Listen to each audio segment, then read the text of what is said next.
Okay, so you got a lot of good restaurants under your umbrella. Andrew and I argue a lot of times. He's become this like real foodie type, and that was really derogatory. it was, Right? and I meant it in a derogatory way because he's like very pretentious about it. Yeah. What I love, I was just saying this. I went to Teresi. It was the best restaurant experience I've had in the city because it was elevated, but it didn't feel pretentious. A lot of times I'll go to Michelin star places and I end up being underwhelmed. Not a lot of times, a few times. How do you feel about that? Is that like a general, hey, Michelin star, you know this is going to be a solid restaurant experience or not? There's a lot to unpack with Michelin. There's a lot there. To unroll. There's a Get it? I see what you did there. It's a tire. Michelin started as a subsidy for the tire company. Now it's no longer. So now it's a business. So I think you got to take that with a grain of salt. They're in their own business of selling books. Michelin's tricky for a lot of reasons. If you're to the restaurant, the kind of restaurant you're talking about, they're going for that accolade. There's this sort of assumption that you have to do it in a really tight way, a really, library style, hush environment, very sort of the chef is right. He wants you to eat this from the left to the right sort of environment because they're coveting these stars. Yeah. I don't know if that's a good business model.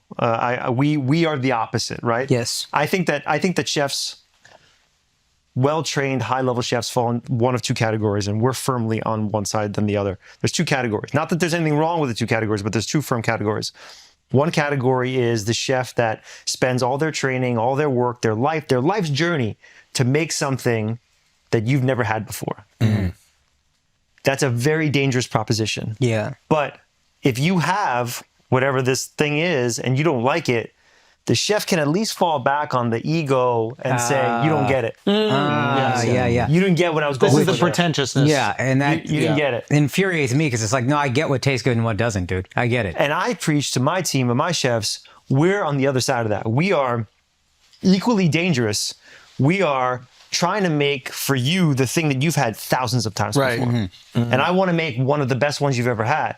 But you know exactly what it's like. So I can't be like, oh, he didn't get that meatball. You're competing with their grandma. You know what a meatball is, right? Yeah. You may not know what that chef was trying to go for, but like if you didn't like it, it's probably not good. Yeah. And you don't have that fallback. But if I win, I've got a customer for life. I've got someone who's coming multiple times a week. If that chef wins, you may go once a year. You may actually never go back again, even if it's great. I never go back to those places, even if it's the really abstract ones. It's a fun, cool experience.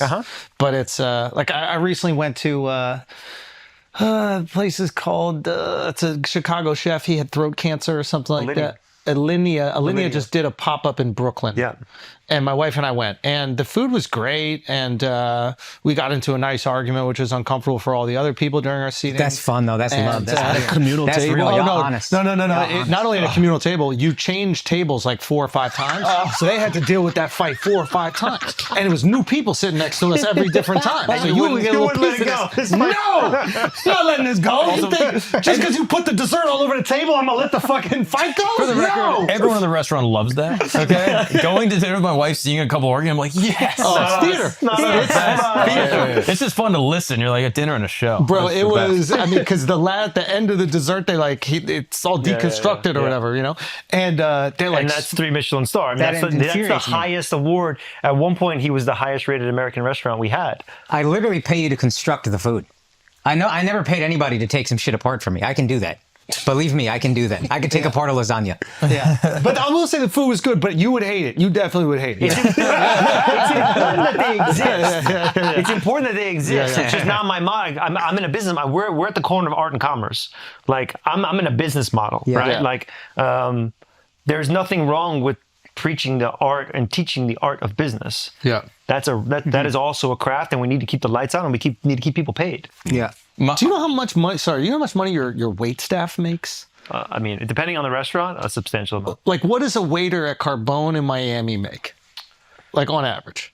Over 150,000 a year. So if you're guaranteed 150,000 a year, Yeah. and that's what's on the books, that's not even like people throwing them a little shit on the side.